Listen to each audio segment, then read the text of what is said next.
So do we call you Mr. Joshua? That's hardly important, but if it matters, you may call me Mr. Joshua. Josh is fine. All right. Mr. Joshua. You can call me Mr. Joshua. Gary Busey. Yeah, long time. It's my birthday. Oh, happy birthday. It's our first ever Freak Fest Friday. And we're going to do Fright Night. Good pick. Welcome to Fright Night.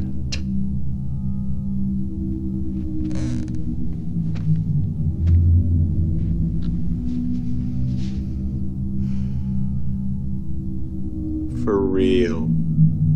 So I want to take a second, though, to talk to the audience that we're going to do in a few minutes. We're going to do a trivia question. So what we decided to do, like just a few minutes ago, we're going to ask you a trivia question, and you need to email LegitQ at maddysmoviemix.com. And see, that's going to timestamp when you do that. And the first person that gets that trivia question right, I'm going to email 2 tickets to a movie of whatever theater is in your area. So modern technology allows us to do that. It's great. That's cool. So keep watching, keep listening. We have the one picked out, I think, but I'm looking at a whole list of them. There's some good ones in here. There's some good ones, so yeah. We'll see what we get to. So stay tuned for that. So Fright Night. Sorry, Mom, I watched this when I was probably younger than I should have. My parents, they did a pretty good job at not overexposing me to some of this kind of stuff. Even though my mom's a big horror fan, so she's gonna love this podcast, right, Mom? Say yes. But the reality is I had friends and they had, we talked about movie rental back in the day, and you can't really go to a store or a rental place and get movies anymore, but their parents would get it, and then we'd stay over at each other's house. And Fright Night, when we were like 11 or 12 years old, was one of them. See, my parents were the direct opposite. Yeah. So my mom, is probably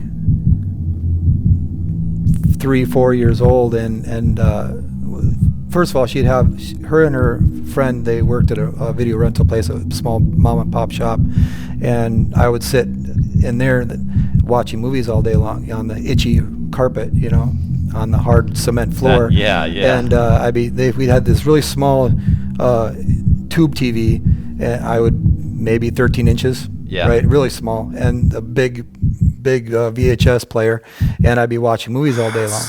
But also, during nighttime, I'd stay up late with my mom, and we'd watch movies on Showtime, HBO, whatever, horror movies, Night of the Creeps, sure. Nightmare on Elm Street, Fright Night, stuff like that. And I'm 4 years old, right? And 4-year-old probably shouldn't be seeing these type of movies, but it's been a part of my life, my entire life, growing up with it. Yeah. I've known you for a little while, not super, super long, 10 years maybe, probably. Yeah, something like that. But I'd say you turned out all right. Yeah, so far so good, I guess. Yeah. One of the things I remember about this too was that this was just strictly a horror film, but revisiting it, there's a lot of comedy elements. There's a lot of comedy. Yes. And I just didn't realize that when I was so young, right? It's almost like a dark comedy. Yeah. Almost. Yeah, exactly. And I think that's kind of fun because when I was that young, I missed so much of that. One of the things I appreciated, though, was that they had a lot of attention to detail. Tom Holland, who did the film, he wrote it, directed it. Not the Spider-Man Tom Holland. Good. Yes. He and he went on to do Child's Play and stuff. Yeah. But he did. I think he did Psycho 2 as well, right? I think you're right. Yeah. Yep. And so it was really Psycho remarkable. 2 also, I should say. Yeah. Not Yeah. Psycho. No. What was really cool was the attention to detail. Even that's what freaked me out in this, right? Yeah. The detail that they had, the long fingers that Chris wore. Yeah. Molds of his own fingers, I guess, to make the extensions and stuff like that.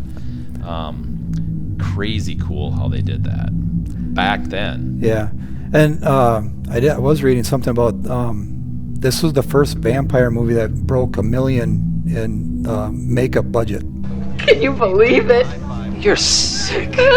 And watching the movie, you can kind of see where all that went. And I'm glad we talked about in some of the other episodes, not you and I, but I have with like Tyler, we've talked about how CGI has ruined so many things. The creativity isn't there anymore. They're just like, we'll CGI it, right? And I love this stuff because they just did it. They're like, how can we create this? When it comes to special effects, I'm all for the practical effects. Like, if you can enhance a practical effects or a practical effect with a CGI effect, that's fine. But when you rely solely on CGI, you're losing a lot of the soul of that effect, in my opinion. Like, you can, like older stuff, seeing it on screen or seeing it in live with the actors, and you know, it's different than just slapping something into post. You know. And I think too, it helps the actors. Yeah, right. They're reacting to something that's actually visibly there. Yes. Versus just pretending. And they're supposed to be actors. They're supposed to act, but it's different. It's not the same. Yeah, I like that word soul that you put into it because you can really feel that in some of the. I'm a big James Bond fan, and as a kid, watching the old '60s and then into Timothy Dalton, the two that he did, and which weren't great, but then Pierce Brosnan and so on. A lot of those films, they actually did the practical stunts and effects, and they won all Guinness. In fact, they had several Guinness Book of World Records type stuff. And that's cool. And that's the kind of stuff that I really get into, and so this was that for me. Should we do the trivia question? Sure. Go for it. Oh, I'm supposed to ask you want? I don't care. I can do it too. Who was the two actors the Peter Vincent was based off of? Two horror icons. Yes, that's perfect. So then email legitq@maddysmoviemix.com, and if you're the first one to get the correct answer, I'm going to send you some tickets. One of the interesting things when I was looking into this, Stephen Geoffreys, we talked about a little bit off camera, and he became an adult star. And to what do I owe this dubious pleasure? Oh, yeah, I did hear about that. I'm like, and we won't talk about it. Yeah. It's a little weird to me. It is But a little weird. Anyway, this character, he really was, he petitioned, like he really went at it pretty hard to be Charley Brewster. Charley Brewster or Evil Ed? No, he wanted to be Charley. Oh, he wanted to be Charley. He petitioned to be Charley. Like I did not know that. Yeah. And but they're like, you are perfect, Tom Holland. You are Evil Ed, like. Yeah. One of the things that I wanted to say too about him, it really made sense when Dandrige gave like the invitation, I guess. No one will ever pick on you again, and they kind of set that up. Some of those things they set up earlier in the film. Yep. How it was like, okay.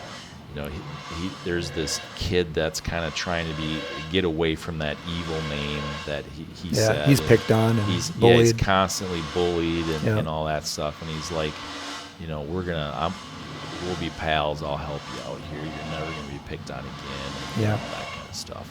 So he turns him, right?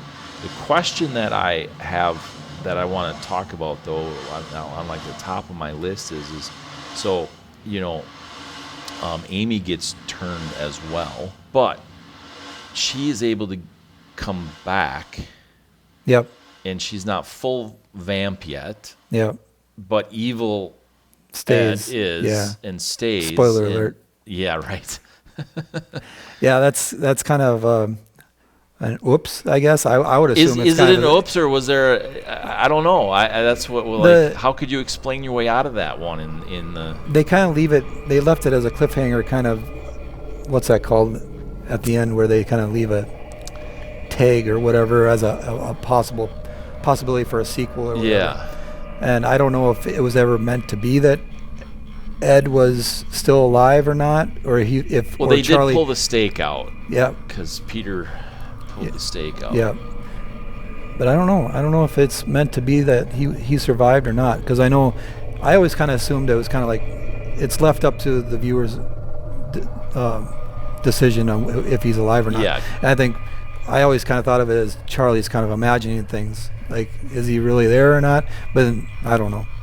It is kind of weird, I thought about that, and as I rewatched it, I didn't think about it like the first 2 times I saw it at all, but then I realized because Amy reverts back to normal, and Ed is technically still living in the house next door. Yeah. I don't know. Yeah. It's an really 80s. weird. It's an 80s horror It movie. is. It's great. So much thought was supposed to be put into it. No, it's great because one of my notes here that we found was it only took him 3 weeks to write this. Oh yeah. And so I thought that's pretty fast for how good Yeah. this is. Yeah, it is. That was pretty fast writing. It's a cool concept too, and it's not something that it was fresh back then too. It wasn't something that was, maybe Rear Window, maybe would have been the closest or inspiration from it in a way, kind of. Yeah, no, that makes sense. So apparently, and I have this on my note, but there was a ghost from Ghostbusters that did a quick cameo in here. Oh, really? I guess, yeah, because the same studio did that a year before. Did Ghostbusters. So you know what? It's the bat, I think. Oh, sure. It's the bat when Jerry attacks him and he turns into a bat, and then they're fighting on the ground. I think that bat was originally one of the ghosts in Ghostbusters. Yes. I think that's the puppet or whatever, they changed it to look like that, I think. Yep. So it's fun that some of those little pieces, some nuance to the story is kind of fun, I thought. And then apparently Chris Sarandon, he had a hard time urinating with the fingers on. Yeah. Did you see any of that? I read I was about like, that. that makes sense. Yep. That's kind of funny. So those little pieces that'd be frustrating. I know, right? But Peter Vincent, one of the things I noticed too. So his hair, right? All gray. Yep. What? Spray painted. I know, it looks so weird, doesn't it? It does, yeah. And I was just like, why? With all the money they spent, did they do that on purpose?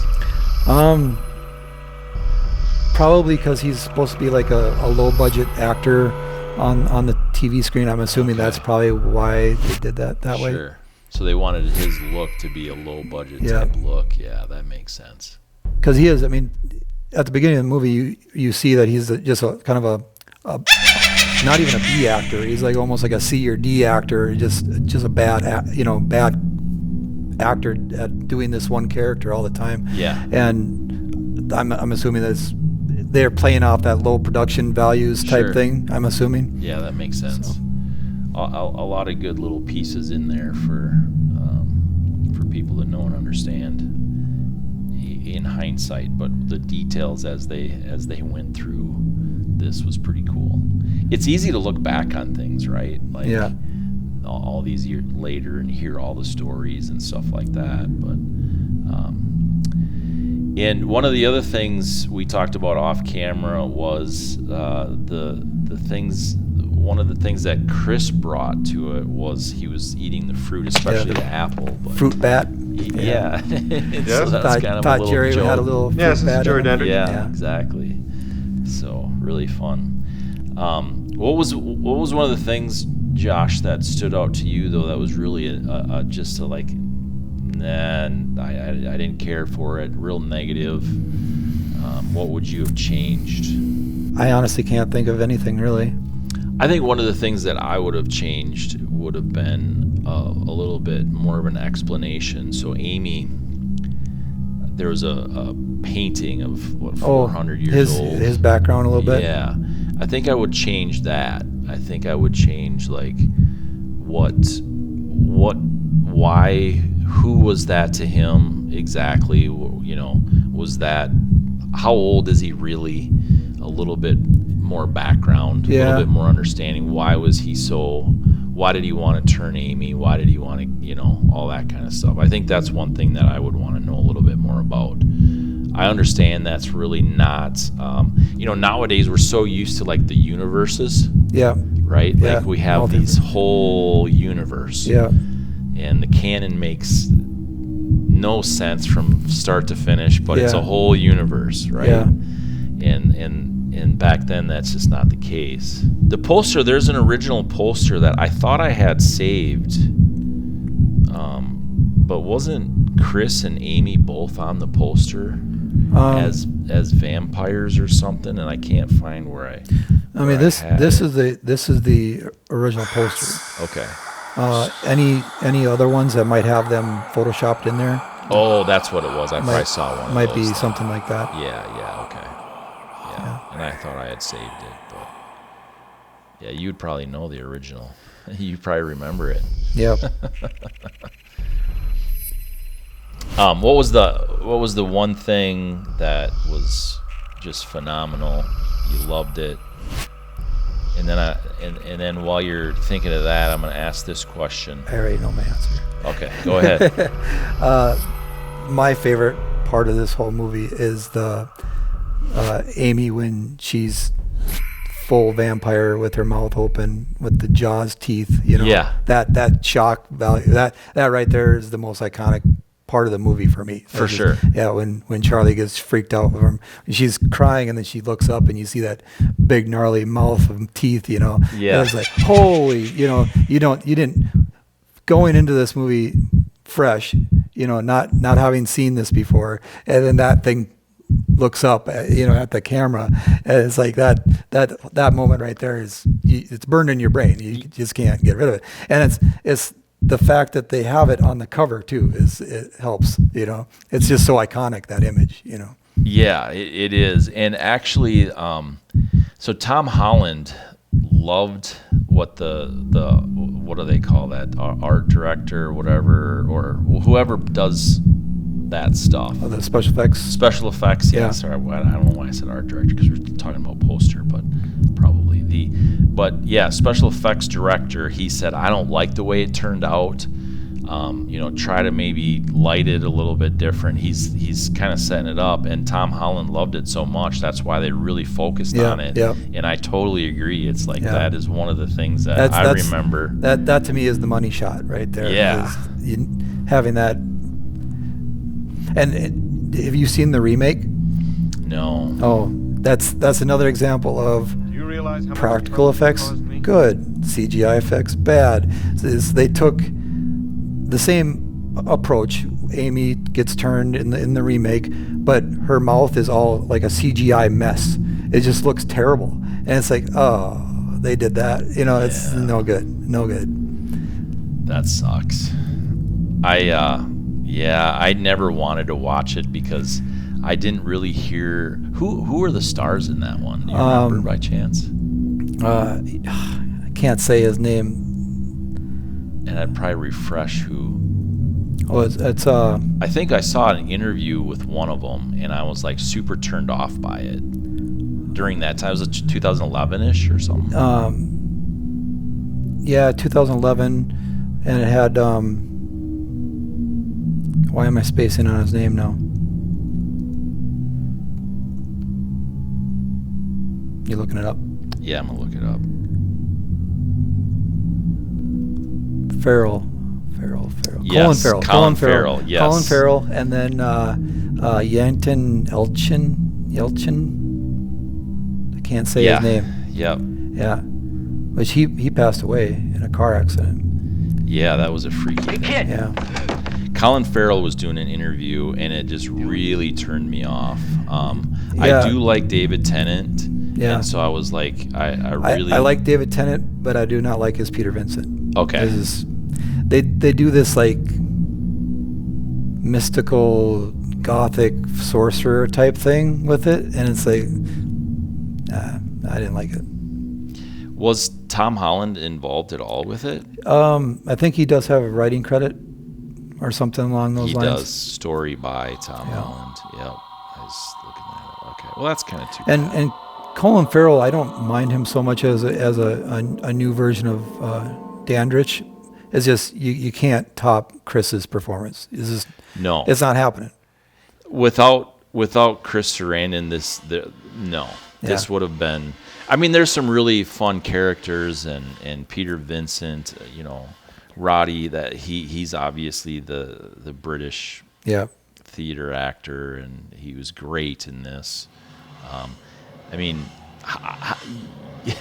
one of the things I would say, how did he do such a bad job, right? Yeah. You know what I mean? He did such a good job acting like a bad actor. Yeah. It's so, yeah. Yeah, it's because that's like an ego thing you would think as an actor. Yeah, it's like I'm beneath. Actually, I did see an interview about Chris Sarandon was originally going to not do this movie. Oh. He had that kind of that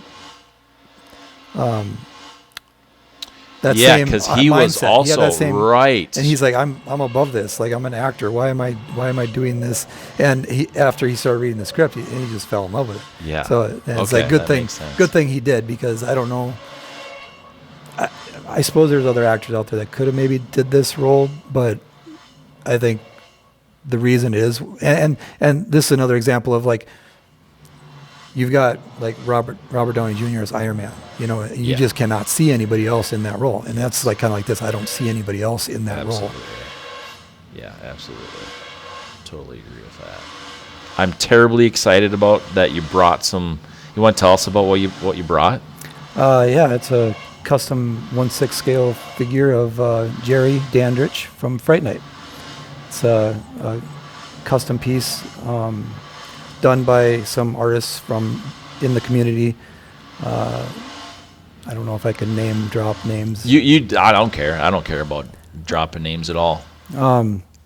So the run organizer's name is Odell Young, and he's out of Korea. And he gets together with different artists in the community, sculptor, painters, and tailors, and they put together these limited runs of these highly expensive figures. Nice. And me being a huge fan of Fright Night, I kind of had to jump on it. Yeah. So, and this one here is Jerry is limited to 25 pieces worldwide, and he was kind enough to give me the number one. Yeah, hold that up to the camera. Yeah, that's awesome. Wow, that's so cool.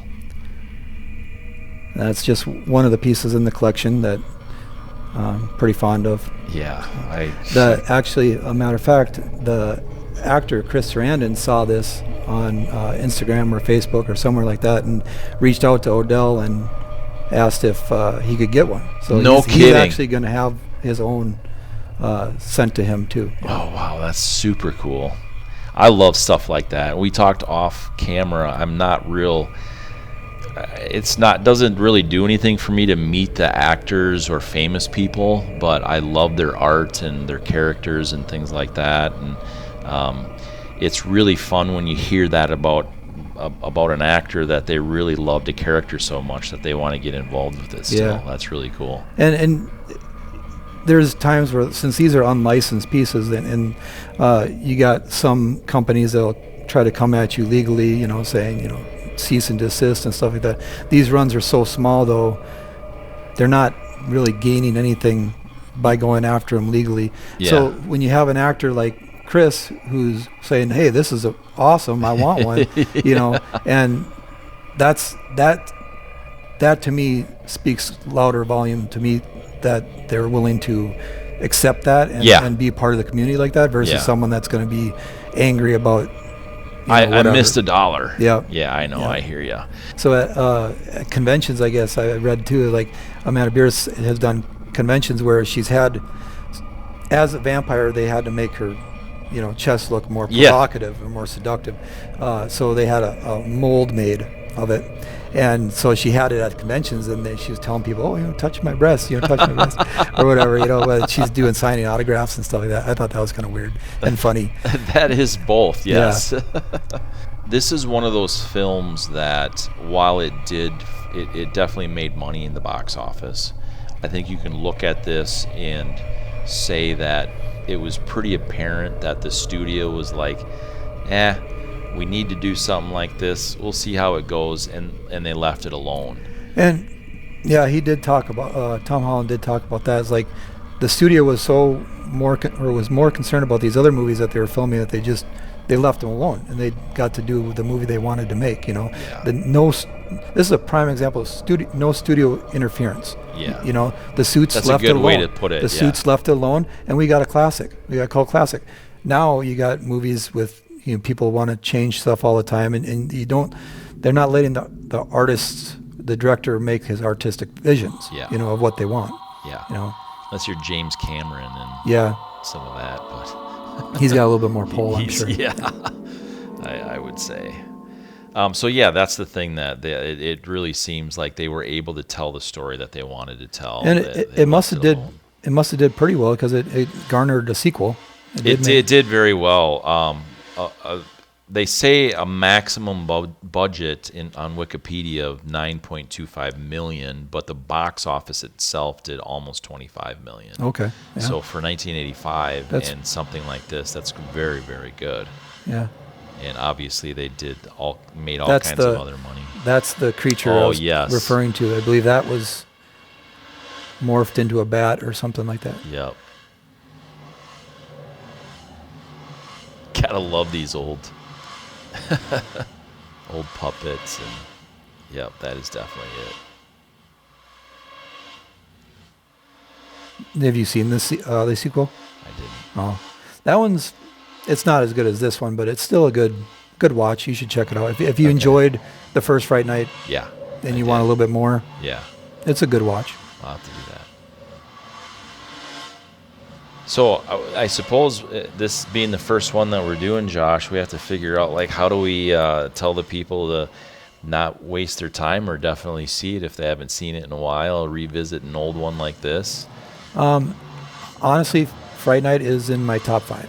Yeah. I can watch this movie. I mean, it's a yearly watch during October, Halloween time for me. So but I do tend to watch it even more than that through the year. Just depends, you know. Yeah. But yeah, I'm in love with this movie. So. Yeah. I really like it too. I would say, if I were to categorize some of the horror movies, I would probably put this in the probably maybe 1 or 2 for an old horror movie. Oh yeah. Like Army of Darkness. I don't know when that came out. Nah, Army of Darkness was 90. 90? Yeah. I loved it. Like, and it's a very unique movie in the sense that it's got a lot of humor and comedy in there, but it's at times it's almost still trying to take itself seriously. Yes. So it's like, what is this supposed to be? It's like you can't look away. Yeah.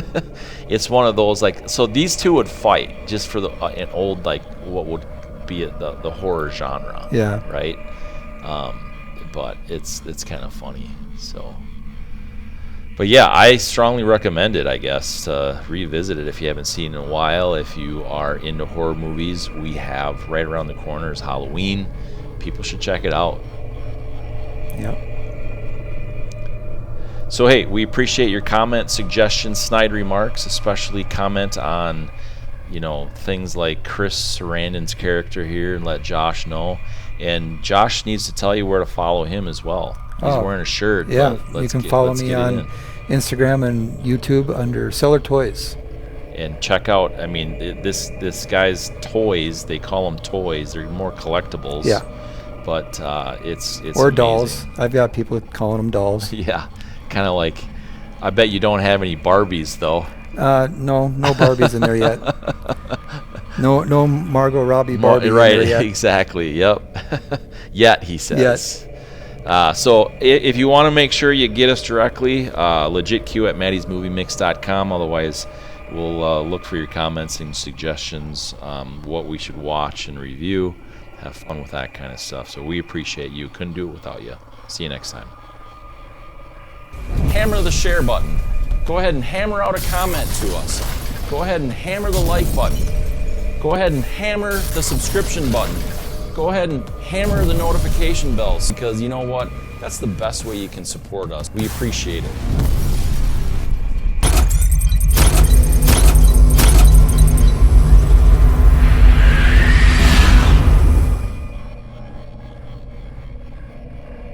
life's too short to wear a shirt.